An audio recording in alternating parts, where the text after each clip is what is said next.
What's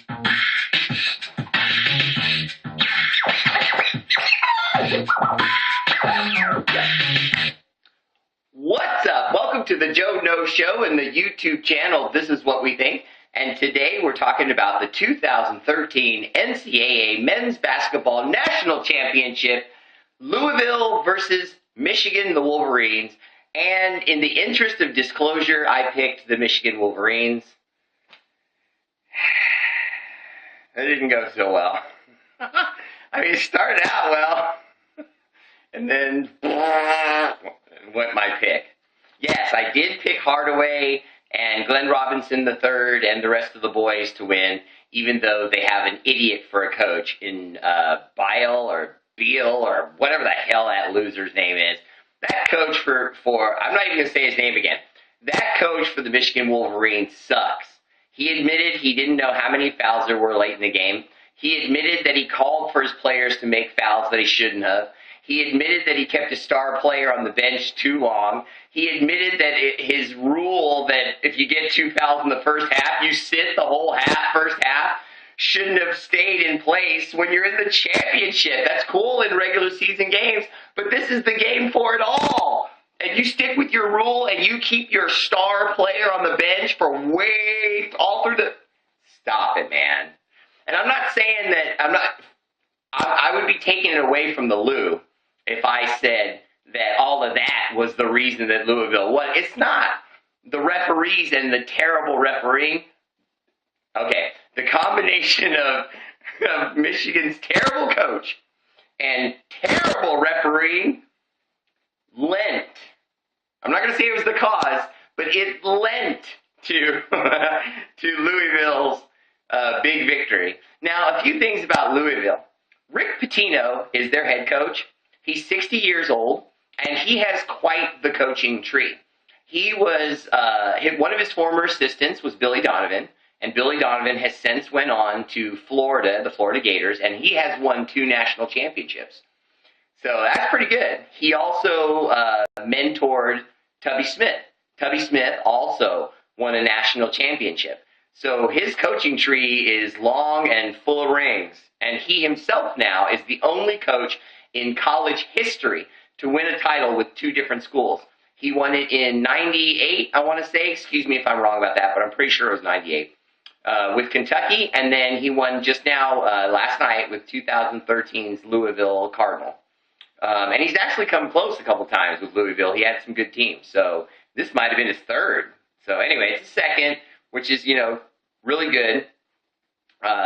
Especially when you consider, if we all look back, it may not have even happened. In 2009, he cheated on his wife with Karen Cipher in a retail like Applebee's after they were closed. That Karen Cipher was the manager of. And Rick Pitino's son recently became the head coach of a national college university. So that's cool. I forgot to throw in his son. But Rick Patino himself, was in a pretty big sex scandal in 2009, and he survived it because, he committed adultery. I mean, a lot of guys commit adultery. He didn't rape the girl. It just wasn't becoming. And almost every coach I know of has a clause in their contract that says if you do something that embarrasses the university you work for, you're fired. And so the school basically took it because they knew the guy could coach, because the guy can coach. And he can recruit. I mean, if you look at his recruit class, I mean, he has a 3-star and a 2-star recruit on the same team in the same year. Another freshman walk-on that was, really good, hit a couple threes for him in this national title game. So that's pretty good. And small story, you probably won't hear this anywhere else. I mean, it's been reported on ESPN, I'm sure, but small story. Jim Larinaga, the former coach of George Mason University, last year went through the tournament with a Cinderella team dancing, and he did pretty good with a team that came out of nowhere and really had no chance of winning the NCAA title according to everyone else. But then they came within 4 games. So they were pretty good. Because of that, he got a lucrative offer from Miami to coach the Miami Hurricanes. So he basically left George Mason and took a lucrative contract to coach at Miami Hurricanes. Now, one of Jim Larinaga's former George Mason players called him and said, Coach, I want to go with you. I want to go with you to Miami. So the player went to George Mason's athletic director, and the athletic director said, look, Jim Larinaga's leaving us, and you had no idea that was going to happen. So I'll let you transfer and leave George Mason and go to another school and play NCAA college basketball, but not Miami. I'm not letting my players leave to go with Jim Larinaga and create some powerhouse at Miami. That's not fair to George Mason.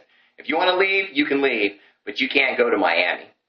So the kid's upset. He calls Jim Larinaga and he says, Jim, what should I do? I'm being recruited by 2 schools and I'm not sure which one I should go to. Well, guess which one of those 2 schools were recruiting this kid that used to play for George Mason? Michigan and Louisville. That's right. Louisville got him. It was Luke Hancock, Mr. Most Outstanding Player of the NCAA tournament, 5 for 5 from 3, and basically dominated since Kevin Ware got hurt. He comes in, plays 2.5 games, and scores 52 points. Wow. So let's call this victory a little combination of luck, too, but congratulations, Louisville, on a championship. Subscribe if you like if you dig it, and if you don't like it, watch something else then.